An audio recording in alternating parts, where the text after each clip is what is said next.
Olá, sejam todos bem-vindos ao Vida de Consultor de Energia. Pois é, esse é o nosso novo podcast, nosso novo programa de entrevistas aqui. Eu estarei entrevistando consultores de energia para que você possa se inspirar, tomar essas personalidades como exemplo e começar a sua trajetória aí na consultoria em energia. E hoje eu estou aqui com o Rafael. Rafael, seja muito bem-vindo e obrigada por aceitar o convite. Eu ia me atrever a falar o seu sobrenome, mas eu sempre erro. Então, por favor, se apresenta aqui para a gente. Então, muito obrigado, Joíris, por me receber nesse evento. E eu estou à sua disposição. E o meu sobrenome chama Herzberg, é bem fácil de falar. É bem fácil, vocês viram? É super fácil.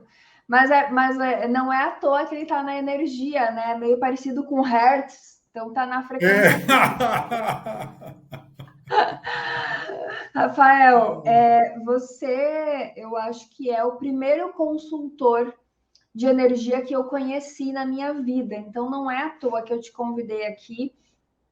Que a gente já fez outros projetos juntos, porque eu acho que é fundamental quando a gente está pensando em ingressar numa carreira, olhar para pessoas que têm experiência, pessoas que foram pioneiras e que são referências de alguma forma para nós que somos mais jovens, né? Não, muito pelo contrário, a gente tem tanto para aprender com você, né? Então, não se ofenda de eu falar que você é mais experiente, tá bom?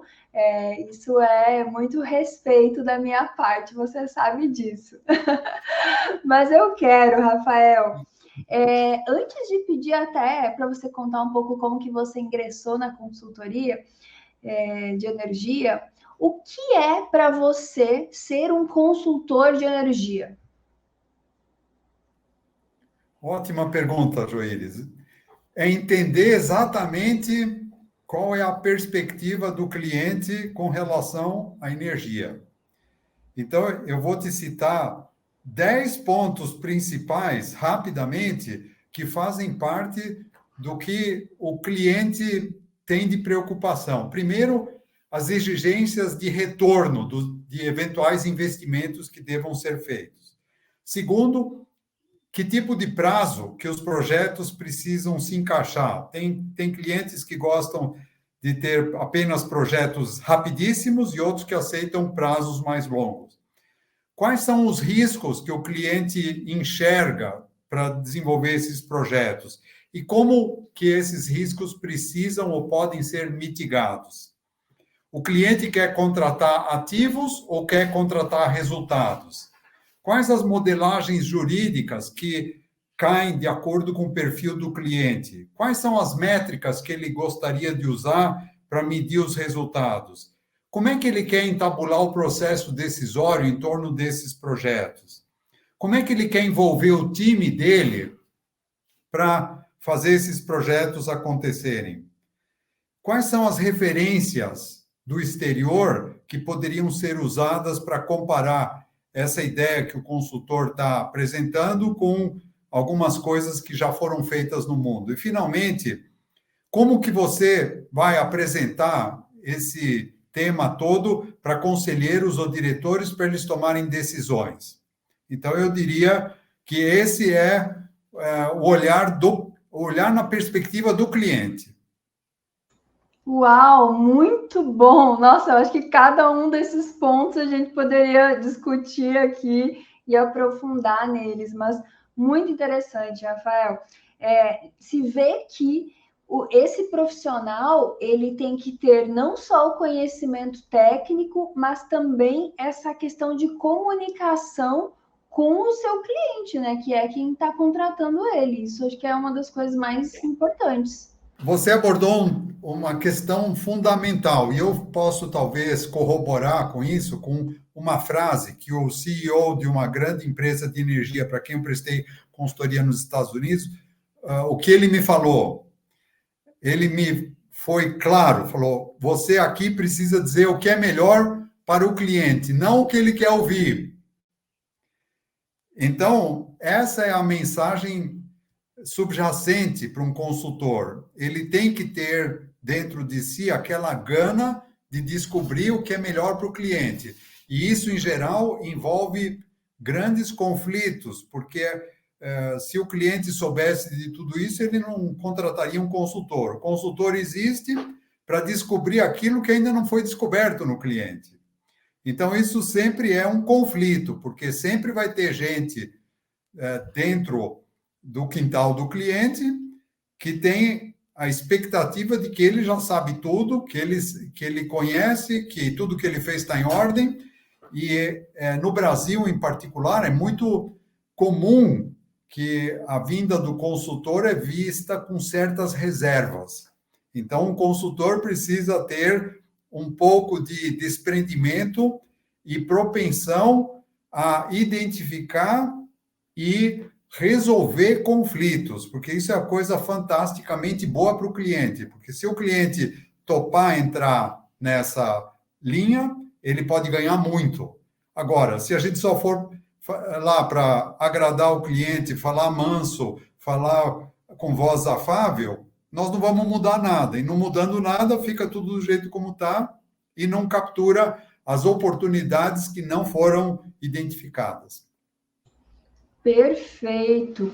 Eu acredito que o consultor ele tem que ter um bom jogo de cintura em toda essa cadeia, né? Porque, querendo ou não, ele está ali para o benefício da economia de energia ou da eficiência do cliente, que é o consumidor de energia, de alguma forma. E ele também vai estar tratando com fornecedores, né, Rafael? E uma coisa que eu já ouvi você falar e que eu acho muito interessante é exatamente isso, que o consultor ele tem que estar do lado do cliente para definir os melhores fornecedores de energia também, né? De energia e de todas as soluções possíveis baseado no diagnóstico energético. Então, queria que você comentasse um pouco sobre isso. Isso aí que você falou é fundamental, é a linha base do consultor.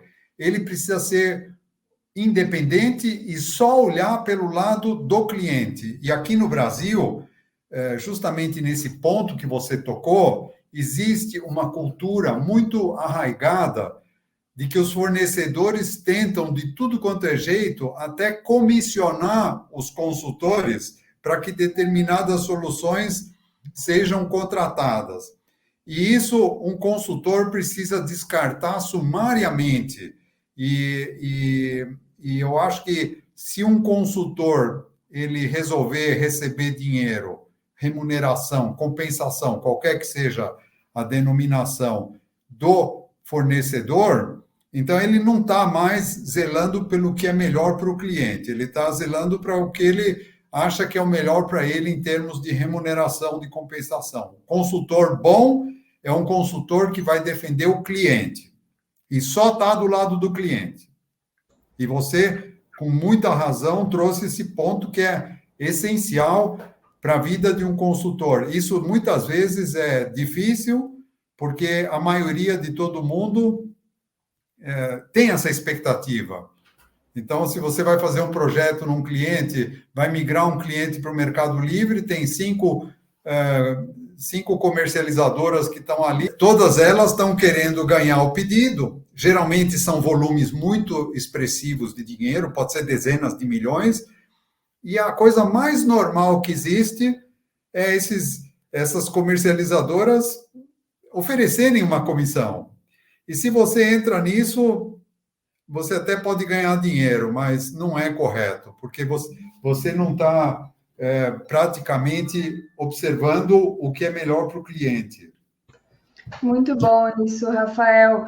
Eu acho que aqui a gente quebra um baita tabu, que é essa questão das comercializadoras se colocarem como o consultor de energia, como a consultoria de energia. É obviamente que elas vão colocar o seu preço, e não que esteja errado, tá? Correto, é o modelo de negócio delas. Só que cada uma vai defender o seu, né? Cada uma vai, não, o meu é melhor, o meu é melhor, o meu é melhor, o meu é melhor. Jamais uma comercializadora vai dizer, não, esse aqui é o teu, fica melhor para você, o nosso tá pior. Então, é aí que entra a consultoria em energia. E acho que esse exemplo é um dos que mais clareia a mente aqui para quem está assistindo, para quem está ouvindo a gente, porque, de fato, o papel do consultor é estar independente, isento dos ganhos que vão acontecer por essa compra de energia. E sim, com a negociação com o consumidor, que aí vai ser, como que você vai fazer como que vai ser esse seu pagamento? Vai ser sobre o quanto de desconto você conseguir, ou enfim, você está sendo contratado pelo consumidor de energia. Acho que esse é o ponto aqui que eu queria trazer nessa nossa conversa, Rafael.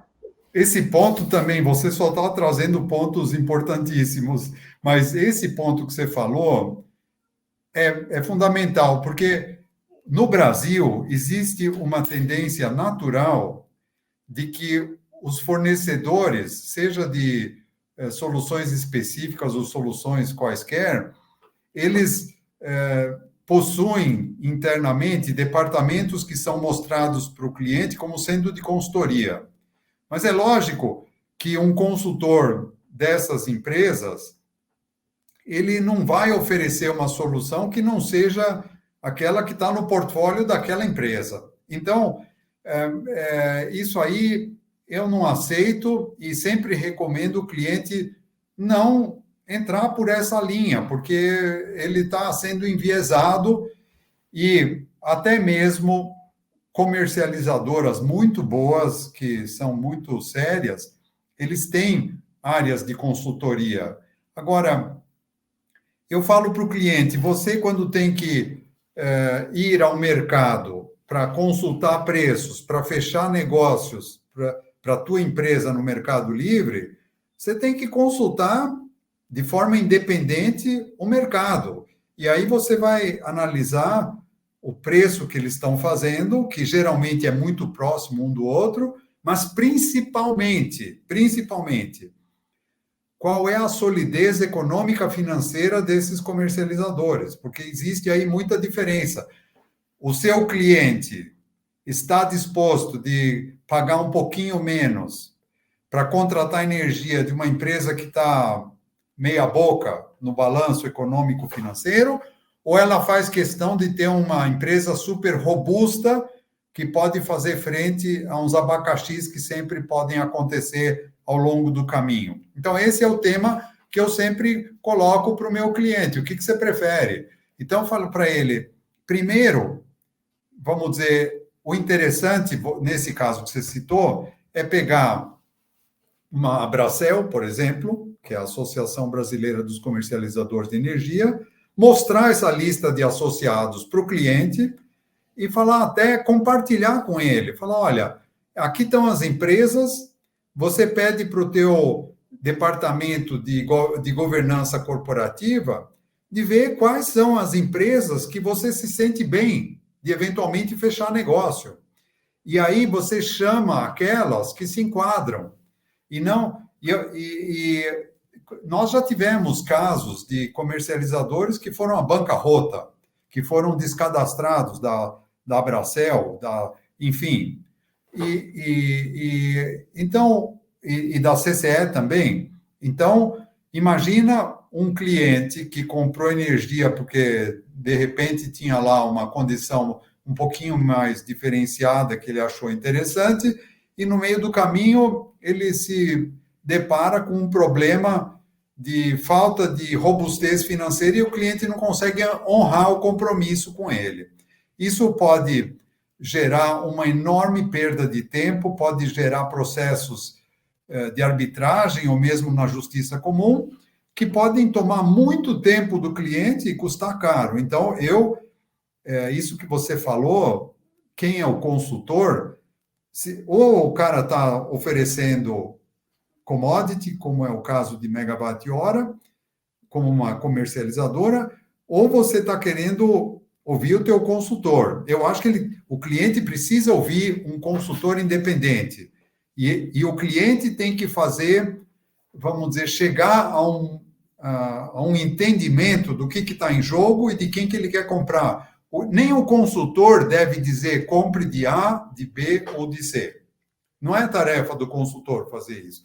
O consultor tem que falar, esses A, B, C e D são empresas bem responsáveis, podem ser contratadas, elas têm estofo financeiro econômico e eu me daria bem com qualquer um deles. Mas vocês que vão assinar o contrato, que precisam se sentir bem e tomar todas as precauções, assim como você, quando compra qualquer coisa importante, em geral, você quer ter certeza, se você quer fazer uma casa para você quer ter um empreiteiro que sabe respeitar as condições e que você não vai ficar parado lá no meio do caminho.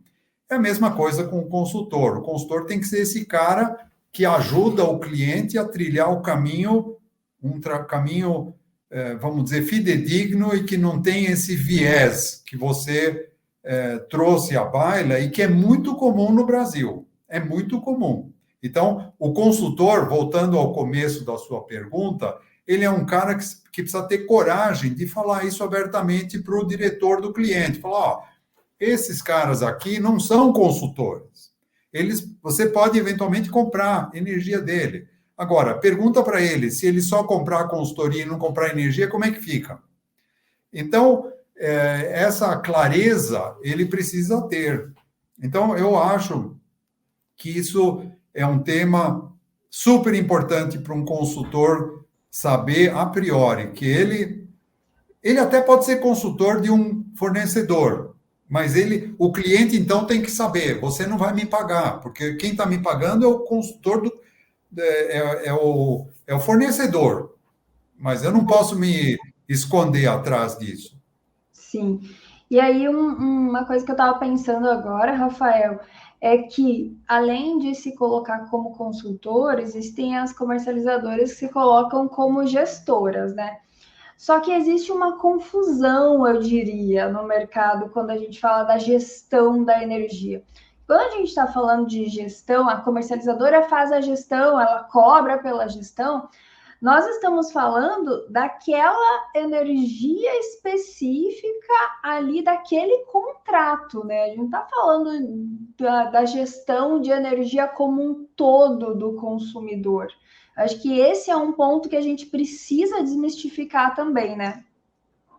Olha, esse também é um ponto muito interessante, porque eu considero que essa gestão, que normalmente é oferecida pelos comercializadores, traduzindo em linguagem simples, é como se você fosse um despachante.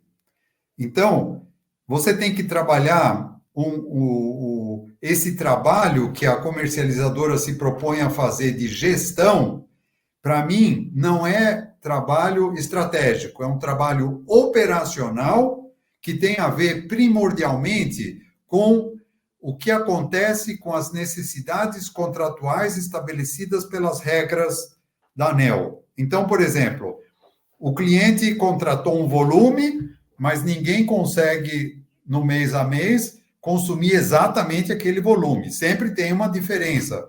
Pode ser mínima ou pode ser um pouco maior. Então, o que faz essa gestão da comercializadora tipicamente? Ele avisa o cliente, olha, esse mês nós contratamos 100, mas usamos 105, então nós vamos ter que comprar 5 para fechar o volume que você consumiu e você não ficar a descoberto e ser multado. Então, para mim, ou o vice-versa, ele vai falar, nós compramos 100, nós registramos 100 lá na Câmara de Comercialização, mas a sua empresa só usou 95. Então, automaticamente será liquidada 5 e o preço vai ser o preço do spot da CCE. Então, essa parte de registro dos volumes na Câmara de Comercialização, esse olhar para essas diferenças do mês a mês, isso é uma parte da gestão que eu chamo de operacional e que para o cliente eu traduzo isso como fazer, é como se fosse um serviço de cartório, porque é tudo cheio de detalhes e o cliente vai contratar um despachante para fazer esses detalhes. Então, essa gestão da comercializadora, para mim, nada mais passa do que se fosse esse tipo de trabalho. Agora, o outro lado da moeda é você ter um olhar estratégico e você permanentemente descobrir se você está coberto para o futuro. Então, por exemplo, você tem um contrato que vai até o fim do ano de 2023, mas você é consumidor livre, então você precisa ter contrato para fazer frente a 2024, digamos. Então, quando que você deveria fechar um novo contrato para ter início de vigência em janeiro de 2024? Então, isso é um trabalho estratégico, é você descobrir quando que você precisa fechar um contrato em condições vantajosas. E aí, de novo, volta para o tema que você levantou, que existe um conflito de interesses entre a comercializadora e o cliente. Para o cliente, interessa comprar quando o preço oferecido pelo mercado é o mínimo possível. E para a comercializadora é o máximo. Então, o que acontece?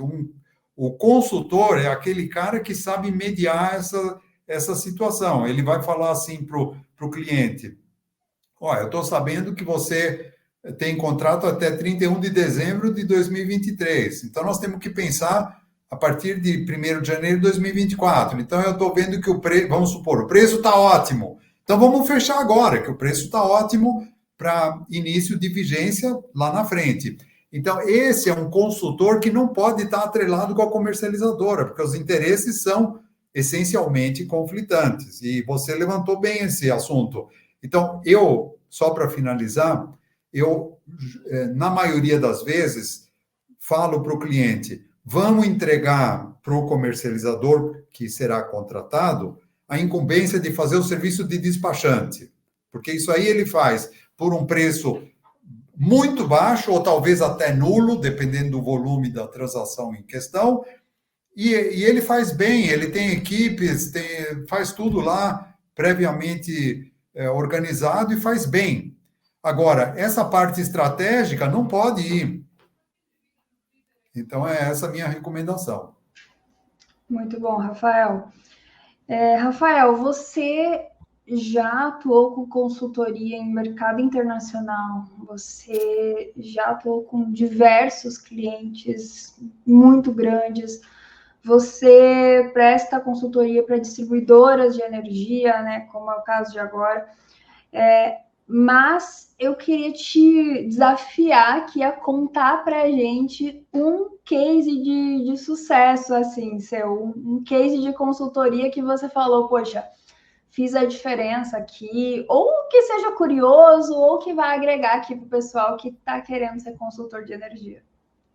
Olha, eu vou te contar um caso bem simples, mas que fez uma baita diferença.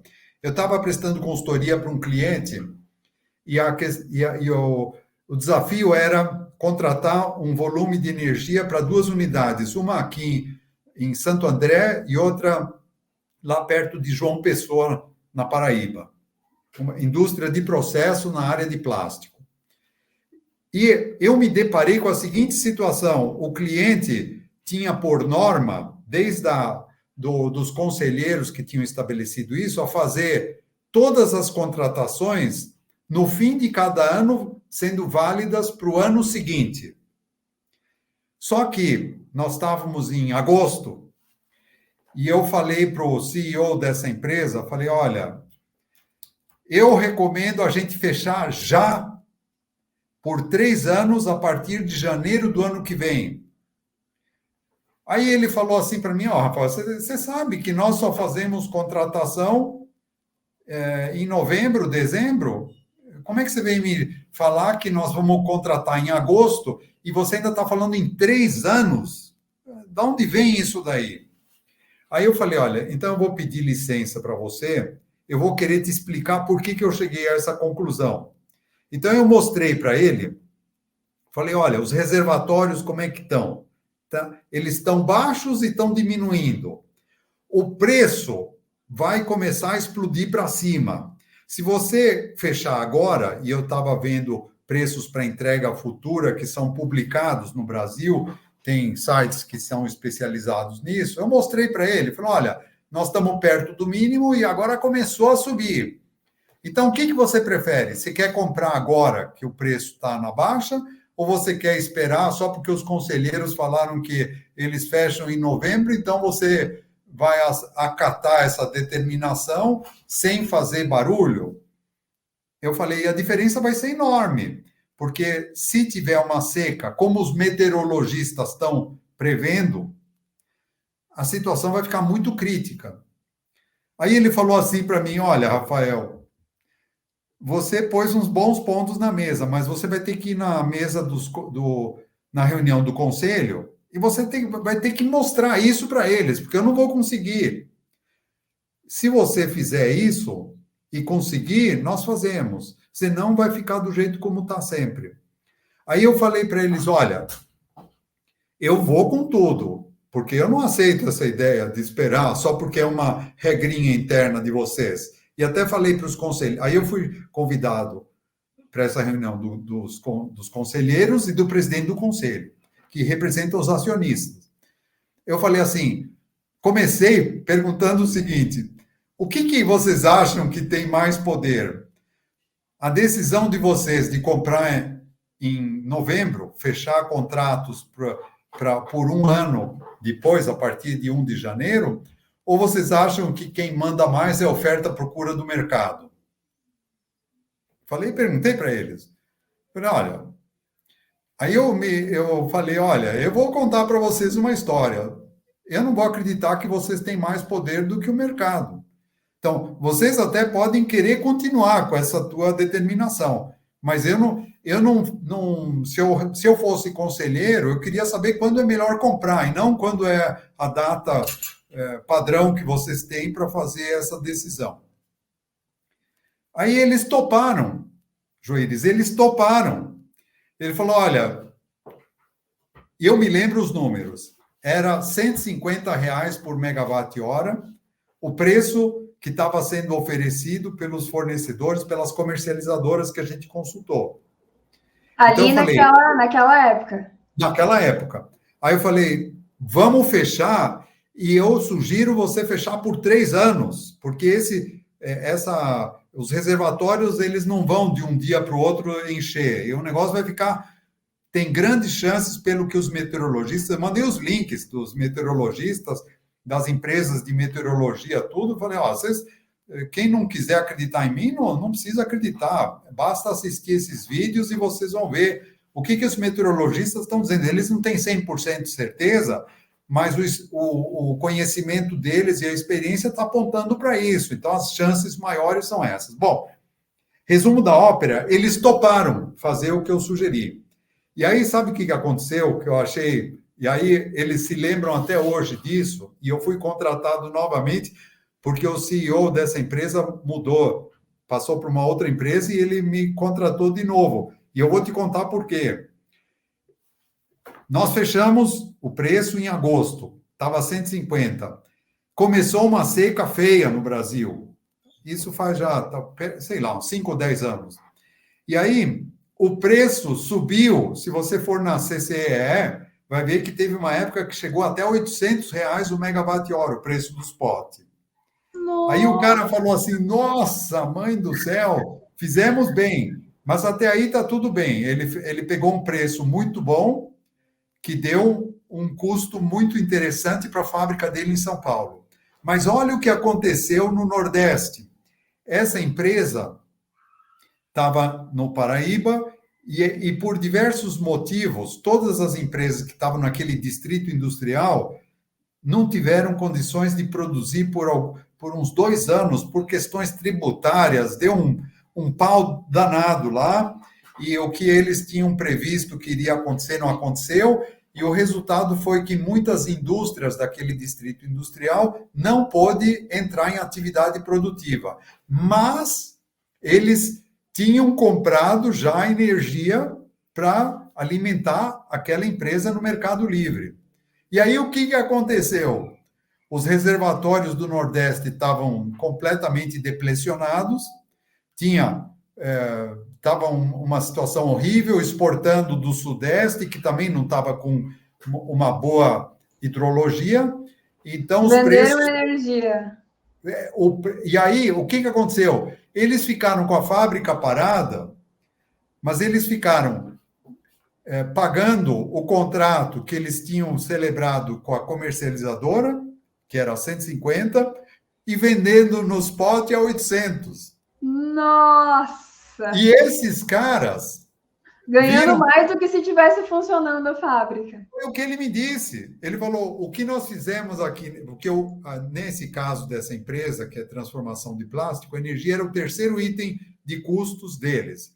Então ele falou assim, olha, Rafael, eu vou te confessar, nós fechamos a fábrica, ela podia ter começado antes, começamos, quando o mercado abriu lá, a gente comprou os itens para atender os clientes de outros fornecedores, mantivemos a fábrica fechada durante todo o prazo desse contrato e ficamos pagando 150 e recebendo entre 600 e 800, que teve variações.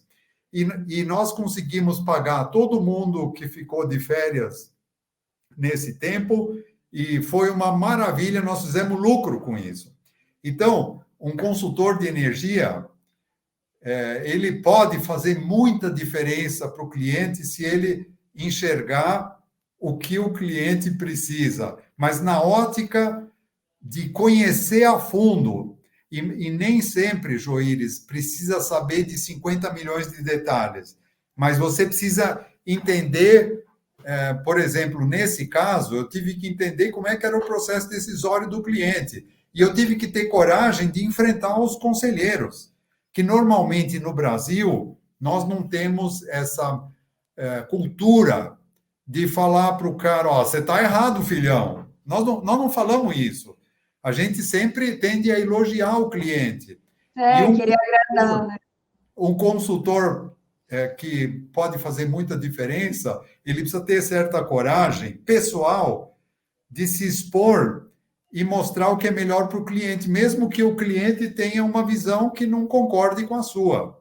E eu acho esse conflito é uma das coisas mais interessantes que o consultor precisa identificar e lidar, porque é a partir desse conflito que surgem soluções maravilhosas. Muito bom, muito bom. Gostei muito da história. Acho que quem nos acompanhar aí, quem ouvir, com certeza vai tirar muito proveito, tirar como lição aí o seu case. Rafael, te agradeço muito. Queria que você finalizasse aqui dando um conselho para quem quer começar na consultoria de energia. O que você aconselharia aí com a sua vasta experiência? Essa é uma pergunta também maravilhosa. Eu vou dar algumas sugestões. Primeira delas, a pessoa precisa mergulhar nas teorias também.